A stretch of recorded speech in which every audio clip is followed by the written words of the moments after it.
Shielding. So ஷீல்டிங்னா என்னென்னா வந்து இப்போ வந்து எலக்ட்ரான் ரிப்பல்ஷன் இருக்கும் கரெக்டாக. ஆர்பிட்டால் வந்து நமக்கு ஒவ்வொரு ஆர்பிட்டாலும் லேயராக அமைஞ்சிருக்கும் சொல்கிறோம் கரெக்டாக. அப்போ வந்து உள்ளே இருக்கிற ஆர்பிட்டாலில் வந்து வெளியில் இருக்கிற ஆர்பிட்டால் வந்து ரிப்பல் பண்ணும், அட்ராக்ட் பண்ணும், அந்த மாதிரி ரிப்பல் பண்ணும் கரெக்டாக. நியூக்ளியஸ் தான் வந்து எலக்ட்ரான் எல்லாத்தையும் அட்ராக்ட் பண்ணி வச்சிருக்க வேண்டியது. ஸோ அந்த அட்ராக்ஷனை வரவிடாமல் உள்ளே இருக்கிற இன்னர் லேயரில் இருக்கிற எலக்ட்ரான்ஸ் வந்து தடுக்கும் கரெக்டாக.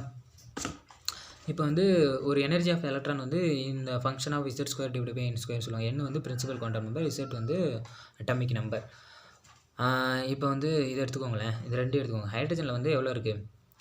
Z வந்து 1 தான், n 1 தான். ஸோ அதனால் 1 தான் வரும். அதே இது லித்தியத்துக்கு போடுங்க. லித்தியத்துக்கு வந்து Z வந்து 3, அப்போ வந்து 3 ஸ்கொயர் வந்து 9 வரும். n வந்து இங்கே வந்து 2, ஸோ வந்து 4 வரும். 9/4 ரைட்டா.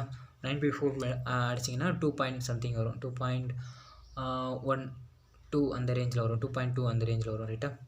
இப்போ வந்து இது வந்து ஆக்சுவலாக என்ன ஆகிருக்கு, இதுக்கு வந்து நியூக்ளியர் சார்ஜ் அது வந்து அதிகமாக இருக்குது கரெக்டாக. எனர்ஜி வந்து அதிகமாக இருக்குது கரெக்டாக.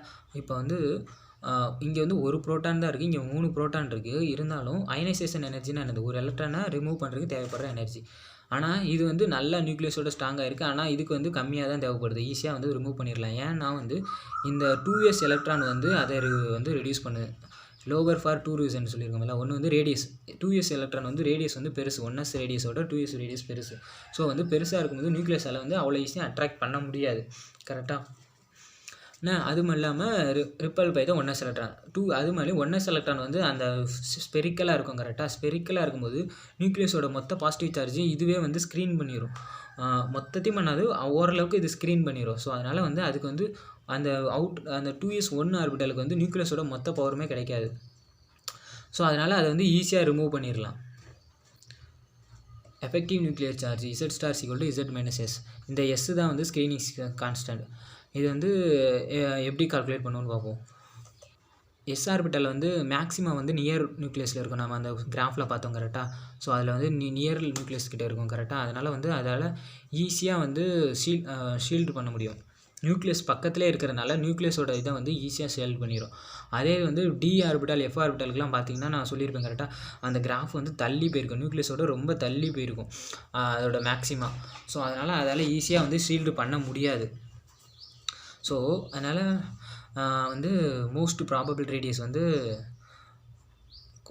எதுக்கு அதிகமாக இருக்கும்னா 3Dக்கு தான் வந்து அதிகமாக இருக்கும், 3Pக்கு அதிகமாக இருக்கும், 3s கம்மியாக இருக்கும். ஏன்னா வந்து நோடல் பாயிண்ட்ஸ்லாம் இருக்கிறதுனால வந்து அதோட எனர்ஜி வந்து அஃபெக்ட் ஆகி ஆர்டர் வந்து அப்படியே மாறிடும், energy order. Most probable radius வந்து நம்ம கால்குலேட் பண்ணோம்னா இது தான் வரும், 3sக்கு தான் அதிகமாக இருக்கும். நம்ம வந்து அந்த ஃபஸ்ட்டு குவாண்டம் மெக்கானிக்ஸில் Rன்னு போட்டு கால்குலேட் பண்ணோமா, அந்த ரேடியஸ் வந்து இது வரும். அதே வந்து இந்த நோடல் இதனால் இது அஃபெக்ட் ஆகிறதுனால அதோட ஆர்டர் அப்படியே வந்து மாறிடும். ஸோ அந்த ஸ்க்ரீனிங் கான்ஸ்டன்ட் எஸ்ன்னு சொன்னோம்னா அதை கால்குலேட் பண்ணுறதுக்கு என்ன ஃபார்முலான்னு பார்ப்போம். இப்போ வந்து ஒரு எலக்ட்ரானுக்கு வந்து உள்ள இன்னர் எலக்ட்ரான் தான் வந்து அதை வந்து ஸ்க்ரீன் பண்ண முடியும். அதுக்கு அவுட்டரில் இருக்கிறது வந்து ஸ்க்ரீன் பண்ண முடியாது. ஸோ அதனால் வந்து இப்போ வந்து இங்கே இருக்கிற ஒரு எலக்ட்ரான் வந்து இப்போ NSNP, ஏதாவது இந்த குரூப்பில் இருக்கிற எதுனாலும் NSNP அப்படின்ட்டு குரூப்பு வந்து பண்ணுவோம். இல்லைனா NDNF, என்னன்னா இங்கே இந்த 4 5 அது மாதிரி ஓகேவா. இந்த NSNPடியில் இருக்கிற ஏதோ ஒரு குரூப் எடுத்துட்டோம்னா அதுக்கு ரைட் சைடில் இருக்கிற எல்லா குரூப்பையும் வந்து நம்ம வந்து 0ன்னு எடுத்துக்கணும். அது வந்து எதுவுமே ஸ்க்ரீன் பண்ணாது, அதனால் ஸ்க்ரீனிங் கான்ஸ்டன்ட் 0 ரைட்டா.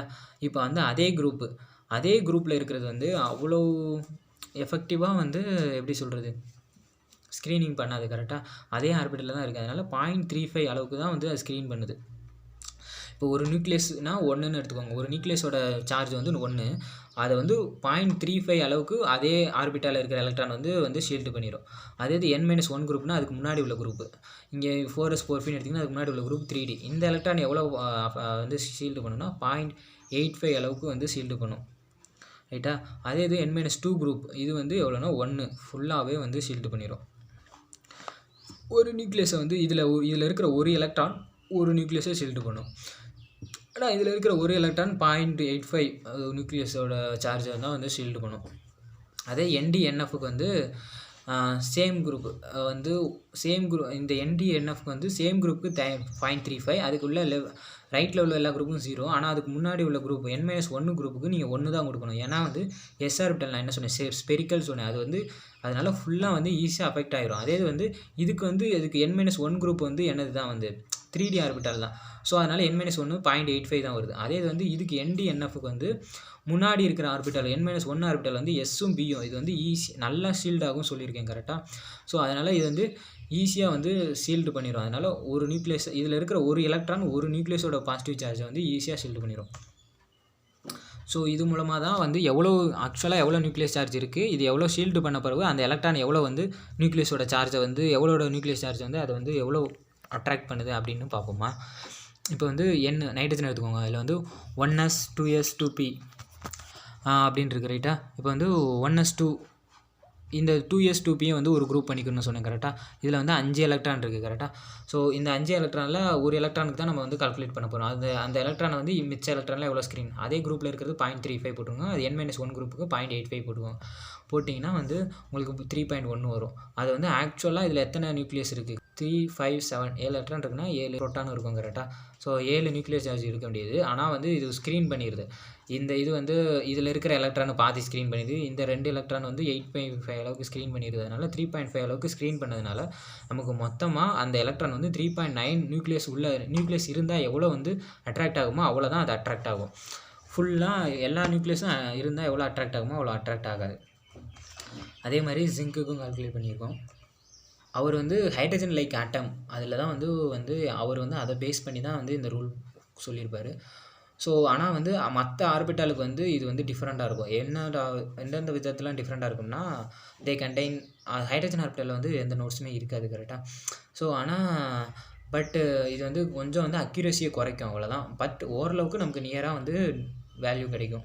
ஸோ வந்து அதில் வந்து இன்அக்யூரஸி வர்றதுனால இந்த கிளெமெண்டி அண்டு ரெய்மண்டி அவங்க வந்து என்ன பண்ணாங்கன்னா effective nuclear charge from self consistent field wave function நம்ம சொன்னோம்ல இந்த ஒரு பாஸ் ஒரு ஆஃபீஸ் இருக்குது. அதில் ஒருத்தர் வந்து மற்ற பாஸ்னாலையும் வேவ் ஃபங்க்ஷன் மற்ற எலக்ட்ரான்னால எவ்வளோ அஃபெக்ட் ஆகுது அப்படின்னு சொல்லிட்டு அதை வந்து இம்ப்ரூவ்டு வேவ் ஃபங்க்ஷன் அது மாதிரி கூட்டிகிட்டே வந்து கால்குலேட் பண்ண சொன்னல. அந்த மெத்தட் மூலமாகவும் நம்ம வந்து இதை வந்து கண்டுபிடிக்கலாம் எவ்வளோ ஸ்க்ரீன் ஆகுது அப்படி சொல்லிட்டு. ஏன்னா அதுவும் வந்து அந்த ஸ்க்ரீனிங் அது ஆக்சுவலாக என்னது அதுவும் வந்து மற்ற எலக்ட்ரானால் எவ்வளோ அஃபெக்ட் ஆகுதுன்றது தான். இங்கே ஸ்க்ரீனிங்கிறதும் மற்ற எலக்ட்ரானில் எவ்வளோ அஃபெக்ட் ஆகுதுன்றது தான் ரைட்டா. So size of the atom பார்ப்போம். Size of the atom how big is an atom அப்படின்ற கொஸ்டின். ஸோ ரைட்டா ஃபஸ்ட்டின் வந்து இப்போ இது வரைக்கும் கண்டுபிடிச்சது எல்லாமே கரெக்டாக இருக்குன்னு அவசியம் இல்லை கரெக்டாக. இது வந்து மோர் அக்யூரேட்டாக வந்து யாராலையும் வந்து சைஸ் ஆஃப் த ஆட்டம் சொல்ல முடியாது கரெக்டாக. Atomic size increases down the group நமக்கு ஆல்ரெடி படிச்சிருப்போம். சைஸ் குறைய அட்டாமிக் இது குறையும்னு சொல்லி நான் ஃபஸ்ட்டே ஒரு ஃபார்முலா சொன்னேன் பார்த்தீங்களா, Z² / n². அப்போ வந்து Z² என்னது அட்டாமிக் நம்பர். இங்கே வந்து அட்டாமிக் நம்பர் இன்க்ரீஸ் ஆகிட்டே இருக்குது. ஆனால் வந்து n வந்து கான்ஸ்டண்ட்டாக இருக்கும். ஏன்னா வந்து இது எல்லாமே வந்து இது ரெண்டும் n1 கரெக்டாக. ஆனால் வந்து Z வந்து மட்டும் கூடுறதுனால வேல்யூ கூடுது கரெக்டாக. Z* இது வந்து எஃபெக்டிவ் நியூக்ளியர் சார்ஜ் வந்து இன்க்ரீஸ் ஆகிறதுனால ஒரு குரூப்பில் வந்து லெஃப்ட் டு ரைட்டு போகும்போது உங்களுக்கு வந்து அது எல்லா எலக்ட்ரானுமே ஒரே ஆர்பிட்டாலில் தான் சேரும். ஆனால் வந்து நியூக்ளியஸோட சார்ஜ் மட்டும் இன்க்ரீஸ் ஆகிட்டே போகிறதுனால அதோட வந்து சைஸ் வந்து குறைஞ்சிரும். ஆனால் வந்து டவுன் த குரூப் கீழே போகும்போது ஒவ்வொன்றும் வந்து டிஃப்ரெண்ட் ஆர்பிட்டாலில் போகும். இங்கே பாருங்களேன், hydrogen lithium sodium potassium rubidium இது வந்து ஒரே குரூப் கரெக்டாக. ஸோ இந்த ஒரு குரூப்பில் வந்து எஃபெக்டிவ் நியூக்ளியர் சார்ஜ் வந்து அவ்வளோவா டிஃப்ரென்ஸ் இல்லை பாருங்கள். 2.2 எஃபெக்டிவ் நியூக்ளியர் சார்ஜ் வந்து டிஃப்ரென்ஸே இல்லை. ஆனால் கீழே இருக்கிற எண் மட்டும் கூடிக்கிட்டே போகுது கரெக்டாக. ஸோ அதனால் வந்து உங்களுக்கு வந்து எண் மட்டும் இன்க்ரீஸ் ஆகிறதுனால மோஸ்ட் ப்ராபபிள் ரேடியஸ் வந்து கூட்டிகிட்டே போகும். நம்ம ஆக்சுவலாக most probable radius increases with n but effective nuclear charge வந்து கான்டாக்ட் தான் ஆர்பிட்டல். இங்கே வந்து effective nuclear down the group வந்து எஃபெக்டிவ் நியூக்ளியர் சார்ஜ் வந்து எதுவுமே அஃபெக்ட் ஆகலை. இந்த எஃபெக்டிவ் நியூக்ளியர் வந்து நீங்கள் முன்னாடி நம்ம ஸ்லேட்டர் ரூல் சொன்னோம்னா அந்த ரூல் யூஸ் பண்ணி கண்டுபிடிச்சிடலாம் ரைட்டா. ஆனால் இங்கே வந்து n வந்து இன்க்ரீஸ் ஆகிட்டே போனாலே இப்போ 1sலேருந்து 2s ஆர்பிட்டால் பெருசு, அதான் 3p ஆர்பிட்டால். இங்கே பாருங்கள், இதில் ஹைட்ரஜன் வந்து 1sல இருக்கும், இது வந்து 2sல இருக்கும், 3s 3p 3 4 எல்லாம் வந்து பெரிய ஆர்பிட்டால் வரும். எஃபெக்டிவ் நியூக்ளியர் சார்ஜ் அவ்வளோவா இல்லாதனால அதால் அவ்வளோவா வந்து எஃபெக்டிவாக, ஏன்னா உள்ளே இருக்கிற ஆர்பிட்டாலோட ஸ்க்ரீனிங் உள்ளே வந்து 3d ஆர்பிட்டால் இருக்கும். அது மாதிரி நிறைய ஆர்பிட்டாலோட ஸ்க்ரீனிங் இருக்கிறனால எஃபெக்டிவ் நியூக்ளியர் சார்ஜ் வந்து சேமாக தான் இருக்கும். அது எவ்வளோ நியூக்ளியஸ் இருந்தாலும் அவ்வளோ நியூக்ளியஸும் வந்து எவ்வளோவா அட்ராக்ட் பண்ண முடியாது. பாருங்கள், 2.2னா 2 நியூக்ளியஸோட இது தான் வந்து இதை வந்து எஃபெக்டிவாக அட்ராக்ட் பண்ணுது அதில் கடைசி எலக்ட்ரானை. அதே இது வந்து ரைட்டு டு லெஃப்ட் வந்து n வந்து சேஞ்சே ஆகாது, பட் எஃபெக்டிவ் நியூக்ளியர் வந்து இன்க்ரீஸ் ஆகிட்டே இருக்கும். இங்கே பாருங்களேன், லித்தியம் டு பெர்லியம், இங்கே போரான் கார்பன் நைட்ரஜன் இதெல்லாம் வந்து லெஃப்ட் டு ரைட்டா இங்கே பாருங்கள் எஃபெக்டிவ் யூசேஜ் வந்து ஹையஸ்ட் ஆகிட்டே இருக்குது 2.லேருந்து 3.25 39 அது மாதிரி எஃபெக்டிவ் யூசேஜ் இன்க்ரீஸ் ஆகிட்டே போகுது. பட் எண்ணு வந்து இன்க்ரீஸ் ஆகலை. இது எல்லாமே வந்து 2ல் தான் இருக்கும். 2p1 2p2 2p3 2p4 2p5 2p6 அது மாதிரி 2 வந்து எண் வந்து கான்ஸ்டண்ட்டாக இருக்குது. ஆனால் வந்து எஃபெக்டிவ் யூசேஜும் இன்க்ரீஸ் ஆகிட்டே இருக்கிறதுனால வந்து அது வந்து கான்ட்ராக்ட் ஆகிரும். அயனைசேஷன் எனர்ஜினா என்ன பார்ப்போம். அயனைசேஷன் எனர்ஜி என்னென்னா வந்து energy necessary to remove an electron. எவ்வளோ ஒரு எலக்ட்ரானை வந்து ஒரு ஆட்டத்துலேருந்து ரிமூவ் பண்ணுறதுக்கு எவ்வளோ எனர்ஜி தேவைப்படும், அந்த ஆட்டம் இன் கேஸ் ஃபேஸ், அதான் வந்து அயனைசேஷன் எனர்ஜின்னு சொல்கிறாங்க. அயனைசேஷன் எனர்ஜி வந்து எண் வந்து இன்க்ரீஸ் ஆக வந்து அயனைசேஷன் எனர்ஜி வந்து டிக்ரீஸ் ஆகும். எதுக்குன்னா வந்து இப்போ வந்து சைஸ் எண் இன்க்ரீஸ் ஆகுதுன்னா என்ன அர்த்தம்னா சைஸ் பெருசாகிட்டே போகுதுன்னு இருக்கும். சைஸ் பெருசாகிட்டே இருந்துச்சுன்னா அதோட எஃபெக்டிவாக நியூக்ளியஸால் அட்ராக்ட் பண்ண முடியாது. ஸோ அதனால் நம்ம அதை ஈஸியாக ரிமூவ் பண்ணிடலாம். அதான் வந்து ரெடியூஸ் த அயனைசேஷன் எனர்ஜின்னு சொல்லுவாங்க. Use to size and shielding. இன்னொன்று வந்து இன்னர் வந்து ஷீல்ட் ஆகிறதுனால வந்து அதனால் வந்து ஈஸியாக வந்து அஃபெக்ட் ஆகும். ஆனால் வந்து டி அண்ட் எஃப் பிளாக் வந்து கொஞ்சம் அனாமலஸ் பிஹேவியர் வந்து வரும். அதில் வந்து வேறு ஃபேக்டரை நீங்கள் வந்து கன்சிடர் பண்ணணும். இன்க்ரீஸிங் அட்டாமிக் நம்பர் இன்க்ரீசஸ், அதான் சொன்னோம்ல, right to left increase atomic number. Atomic number மட்டும் இன்க்ரீஸ் ஆகிட்டே இருக்கும்போது left to right atomic number increase ஆகும்போது அயனைசேஷன் எனர்ஜி இங்கே வந்து சைஸ் வந்து குறைஞ்சிட்டே போகும். இங்கே வந்து சைஸ் வந்து குறைஞ்சிட்டே போகும் ரைட்டாக. சைஸ் குறைய வந்து நியூக்ளியஸோட அதுவும் இல்லாமல் எஃபெக்டிவ் நியூக்ளியஸ் சார்ஜும் இன்க்ரீஸ் ஆகிறதுனால நல்லா வந்து அட்ராக்ட் பண்ணிக்கிறோம் நியூக்ளியஸ். ஸோ அதனால் வந்து ஒரு எலக்ட்ரானை வந்து ரிமூவ் பண்ணுறதுக்கு எனர்ஜி அதிகமாக தேவைப்படும். அதனால தான் வந்து அயனைசேஷன் எனர்ஜி வந்து இன்க்ரீஸ் ஆகுது. பட் ஆனால் வந்து இது வந்து ஒரேடியாக அதாவது எப்படி சொல்கிறது, லீனியராக இன்க்ரீஸ் ஆகாது. ஸோ அது வந்து எப்படி எதனால் அஃபெக்ட் ஆகும்னா ஆர்பிட்டால் எக்ஸ்சேஞ்ச் எனர்ஜி இதெல்லாம் வந்து கன்சிடர் பண்ணணும். இப்போ எஸ் ஆர்பிட்டாலேருந்து பி ஆர்பிட்டால் போகுது, பி ஆர்பிட்டாலேருந்து டி ஆர்பிட்டால் போகுது. ஸோ இதெல்லாம் வந்து கன்சிடர் பண்ணும்போது அது வந்து லீனியராக வந்து அப்போ இன்க்ரீஸ் ஆகாது. இங்கே இப்போ அயனைசேஷன் எனர்ஜியாக நைட்ரஜன் அண்ட் ஆக்சிஜன் பாருங்கள். நைட்ரஜனுக்கு வந்து அதிகமாக இருக்குது அயனைசேஷன் எனர்ஜி, அதே வந்து ஆக்சிஜன் கம்மியாக இருக்குது. இதுக்கு ஏன்னா வந்து அந்த நம்ம சொன்ன மாதிரி பேரலல் ஸ்பின், அதுக்கு வந்து எக்ஸ்ட்ரா ஸ்டெபிலிட்டி கிடைக்கும் ரைட்டா. இங்கே வந்து அதிகமாக இருக்கிறனால அந்த ஹாஃப் ஃபில்டு ஸ்டேபிள், ஓரளவுக்கு ஸ்டேபிள் ஹாஃப் ஃபில்ட்னால எக்ஸ்சேஞ்ச் எனர்ஜி மூலமாக அதுக்கு கொஞ்சம் ஸ்டெபிலைசேஷன் கிடைக்கிறனால நைட்ரஜன் வந்து கொஞ்சம் ஸ்டேபிள். ஸோ அதனால் அதிலேருந்து ஒரு எலக்ட்ரானை ரிமூவ் பண்ணுறதுக்கு அதிகமான எனர்ஜி தேவைப்படும். அதே வந்து இதில் வந்து 2 அன்பேர்டு எலக்ட்ரான் தான் இருக்குது. ஸோ எக்ஸ்சேஞ்ச் எனர்ஜி இதுக்கு கம்மியாக தான் இருக்கும். இது வந்து 3 அன்பேர்டு எலக்ட்ரான் இருக்கிறனால எக்ஸ்சேஞ்ச் எனர்ஜி அதிகமாக இருக்கும். அதாவது எலக்ட்ரான் வந்து ஹையஸ்ட் எனர்ஜியில் இருந்தால் என்ன சொன்னால் அன்ஸ்டேபிள். ஸோ அதை வந்து ஈஸியாக ரிமூவ் பண்ணிடலாம். நம்ம ஃபஸ்ட்டே பார்த்தோம்னா 4s லெவல் வந்து ஃபஸ்ட்டே வந்து ஃபில் ஆயிரும். ஆனால் வந்து அதுதான் வந்து ஃபஸ்ட்டு லோவர் இன் எனர்ஜி. ஸோ அது வந்து லோவர் இன் எஸ் லெவல் வந்து லோவராக இருக்குது அப்படின்னு சொல்கிறோம். அப்போ வந்து அதான ஸ்டேபிள். ஸோ அதிலேருந்து ஏன் வந்து எலக்ட்ரான் ஈஸியாக ரிமூவ் ஆகுது அப்படின்னு பார்த்தோம்னா energy of the d electron வந்து decreases with increasing atomic number. D எலக்ட்ரானோட வந்து எனர்ஜி வந்து குறைஞ்சிட்டே வருது. எப்போனா அட்டாமிக் நம்பர் இன்க்ரீஸ் ஆக வந்து டி எலக்ட்ரானோட எனர்ஜி குறைஞ்சிருது. ஸோ அதனால் எனர்ஜி டி எலக்ட்ரான் ஸ்டேபிள் ஆகிடுது. 4s எலக்ட்ரான் வந்து கொஞ்சம் எனர்ஜி அதிகமாகிடுது. ரெண்டும் வந்து அப்ராக்சிமேட்டில் ஈக்குவலாக தான் இருக்கும். ஆனால் டிஃப்ரெண்ட் கொஞ்சம் கூடுது. அது என்னாலனா வந்து அந்த இதனால தான் அட்டாமிக் நம்பர் இன்க்ரீஸ் ஆக கூடுறதுனால வந்து உங்களுக்கு வந்து அந்த டி எலக்ட்ரான் ரிமூவ் ஆகாமல் எஸ் எலக்ட்ரான் மட்டும் ரிமூவ் ஆகிருக்கும். கூப்மன்ஸ் தியரம் இது வந்து என்ன சொல்லியிருப்பாங்கன்னா, இப்போ வந்து nth ஆர்பிட்டாலில் இருக்கிற ஒரு எலக்ட்ரானை ரிமூவ் பண்ணுற எனர்ஜி தான் வந்து அதோட அயனைசேஷன் எனர்ஜின்னு சொல்லியிருப்பாங்க. இப்போ கார்பன் எடுத்துக்கோங்களேன். கார்பனில் வந்து N2 ரைட்டா, அங்கே இருக்கிற 2p2 அந்த 2pயில் இருக்கிற ஒரு எலக்ட்ரானை ரிமூவ் பண்ணுற எனர்ஜி தான் வந்து அதோட அயனைசேஷன், அந்த ஆட்டத்தோட அயனைசேஷன் எனர்ஜி அப்படின்னு சொல்லியிருப்பார். ஸோ வந்து எலக்ட்ரான் வந்து டிஃப்ரெண்ட் வேஸில் இன்ட்ராக்ட் ஆகிறதுனால வந்து எல்லா எனர்ஜி நம்ம கன்சிடர் பண்ணும்போது நமக்கு வந்து ஆர்டர் வந்து மாறும். எலக்ட்ரான் அஃபினிட்டின்னு என்ன பார்ப்போம். Energy released when an electron is added to the valence of the atom. எவ்வளோ எனர்ஜி ரிலீஸ் ஆகுது ஒரு எலக்ட்ரான் வந்து அயனைசேஷன் எனர்ஜினா ஒரு எலக்ட்ரானை ரிமூவ் எவ்வளோ எனர்ஜி தேவைப்படுது நம்ம கொடுக்கணும் எனர்ஜி. அதே இது எலக்ட்ரான் அஃபினிட்டினா எவ்வளோ எனர்ஜி ரிலீஸ் ஆகுது ஒரு எலக்ட்ரானை நம்ம ஆட் பண்ணும்போது அப்படின்றது எலக்ட்ரான் அஃபினிட்டி. இப்போ வந்து எஃபோட ஒரு எலக்ட்ரான் ஆட் பண்ணி எஃப் மைனஸ் கிடைக்கும். ஆனால் இங்கே வந்து எலக்ட்ரான் அஃபினிட்டி வந்து நம்ம ப்ளஸில் கொடுத்துருப்போம் கரெக்டாக. ப்ளஸ் எல்லா இடத்துலையுமே நம்ம வந்து எலக்ட்ரான் அஃபினிட்டி வந்து ப்ளஸில் தான் போட்டிருப்பாங்க, நீங்கள் பார்த்தீங்கன்னா தெரியும். ஸோ ஏன் வந்து நம்ம ப்ளஸில் கொடுக்குறோம், ஆக்சுவலாக வந்து இதோட வந்து தெர்மோடைனமிக் படி நம்ம வந்து எனர்ஜி வந்து ரிலீஸ் ஆகிறதுனால நம்ம வந்து எக்ஸோதெர்மிக் என்ன வந்து நெகட்டிவில் தான் கொடுப்போம் கரெக்டாக. டெல்டா ஹெச் நெகட்டிவில் தான் வரும் எக்ஸோதெர்மிக்னால. ஆனால் வந்து நம்ம வந்து ப்ளஸில் கொடுக்குறோம். அதனால் நம்ம என்ன பண்ணுறோம்னா இதை அப்படியே மாற்றுறோம். என்னென்னா எலக்ட்ரான் அஃபினிட்டி ஆஃப் ஆட்டம் வந்து எதுக்கு ஈக்குவலாக இருக்கும்னா அயனைசேஷன் எனர்ஜி ஆஃப் ஆனியானுக்கு வந்து ஈக்குவலாக இருக்கும். எப்படின்னா இப்போ வந்து எஃபோட ஒரு எலக்ட்ரானை சேர்த்தா எஃப் மைனஸ், அதோட ஆனியான் என்னது எஃப் மைனஸ். ஸோ அதிலிருந்து ஒரு எலக்ட்ரானை நீக்கிறதுக்கு தேவை எஃப் மைனஸ்ன்றதுலேருந்து ஒரு எலக்ட்ரானை நீக்க தேவைப்படுற அயனைசேஷன் எனர்ஜியும் அதோட ஒரு எலக்ட்ரானை சேர்த்தா ரிலீஸ் ஆகிற எனர்ஜியும் ஈக்குவலாக தான் இருக்கும். அதுதான் சொல்லியிருப்பாங்க. அதை வச்சு இப்போ வந்து இப்போ நமக்கு என்ன எனர்ஜி என்ன பண்ணுறது, அயனைசேஷன் எனர்ஜிக்கு என்ன தேவைப்படும், எனர்ஜி தேவைப்படும், கரெக்டாக எனர்ஜி கொடுக்கணும். அப்போ எனர்ஜி கொடுக்கணுனால எண்டோதெர்மிக். அப்போ வந்து நம்ம வந்து ஈஸியாக பாசிட்டிவ்னு போட்டுடலாம். ஸோ ஒரு எனர்ஜி, ஒரு அயனோட டோட்டல் எனர்ஜியை வந்து எப்படி கால்குலேட் பண்ணலாம்னா இந்த ஃபார்முலா தான், alpha Q + B × Q². Alpha beta வந்து கான்ஸ்டன்ட், ரைட்டாக, அதுக்கு ஒரு வேல்யூ இருக்கும், அதை நீங்கள் அப்படியே சப்ஸ்டியூட் பண்ணிக்கிற வேண்டியது. Qன்றது வந்து அதோட சார்ஜ், +1 -1 -2 அந்த மாதிரி பார்க்குறோம், ரைட்டா. ஃபஸ்ட் எலக்ட்ரான் அடன் டு த, இப்போ வந்து எஃப் நான் மெட்டல்ஸ்னால் என்னது, அந்த எஃப், குளோரின் அந்த மாதிரி நான் மெட்டல்ஸ்னு எடுத்துக்கோங்களேன், fluorine, chlorine, bromine, iodine. So அங்கே வந்து ஒரு ஃபஸ்ட் எலக்ட்ரான் ஆட் பண்ணுறது மட்டும் எக்ஸோதெர்மிக். ஏன்னா வந்து அது வந்து ஸ்டேபிளாக பார்க்கும். ஸோ ஈஸியாக ஸ்டேபிளாக பார்க்குறதுனால வந்து அது வந்து எக்ஸோதெர்மிக். ஐ மீன்ஸ் என்னென்னா, ஒரு எலக்ட்ரானை மட்டும் அது ஈஸியாக வாங்கிட்டு எப்படியாவது அந்த ஆக்டேட் அடைஞ்சிடணும்னு பார்க்கும். ஸோ அதனால் வந்து அந்த இது ஸ்டெபிலைஸ் ஆகிறதுனால அந்த ஸ்டேபிளான எனர்ஜி வந்து ரிலீஸ் ஆகும், கரெக்டாக. அதனால் எக்ஸோதெர்மிக். ஆனால் அதுக்கு மேலே வந்து எப்போவுமே ஸ்டேபிள் ஆகுதுன்னா வந்து என்ன அர்த்தம்னா எனர்ஜி ரிலீஸ் ஆகும், அன்ஸ்டேபிள் இருந்து ஸ்டேபிள் ஆகுதுன்னா.